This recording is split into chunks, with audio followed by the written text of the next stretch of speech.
থেকে বাড়িয়ে দেন। স্ত্রীর জন্য এত কিছু করলেন, সন্তানের জন্য আপনি এত কিছু করলেন, ওই সন্তান কিন্তু আপনার আপন হবে না। স্ত্রীর জন্য এত কিছু করলেন, ওই স্ত্রী কিন্তু আপনার আপন হবে নাকি? কথা বলেন। আপনি মৃত্যুবরণ করার সাথে সাথে সকলে আপনাকে বিদায় দেওয়ার জন্য পাগল হয়ে যাবে।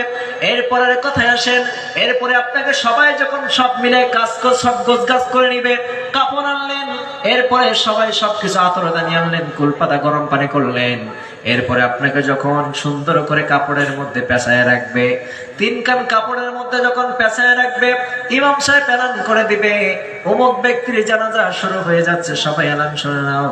সব আপনার জানাজার জন্য দাঁড়িয়ে যাবে। জানাজা শেষ হওয়ার পরে ইমাম সাহেব অথবা আপনার আশপাশের বন্ধু বান্ধব আপনাকে 4 জন মানুষ আপনাকে কবরস্থানের দিকে নিয়ে যেতে থাকবে। এই যে কবরস্থান দেখতে পাচ্ছেন, আপনি যদি আজকে মারা যান, কালকে আপনাকে এখানেই ঘুমাতে হবে, ঠিক কিনা? কথা বলেন। আপনি আজকে এখানে বসে আছেন শত শত মানুষের সামনে, কিন্তু আজকে রাতেও যদি আপনি মারা যান, আপনাকে সকালবেলা এই কবরস্থানে কিন্তু আপনাকে কবর খুঁড়বে। আপনি একটু চিন্তা করে দেখেন, নিঃশ্বাসের নাই কোনো বিশ্বাস, তার নামই হলো নিঃশ্বাস। এজন্য করে আপনি এখন যদি মারা যান, রাতের বেলায় আপনাকে দাফন করতে 1 মিনিটও দ্বিধাবোধ করবে।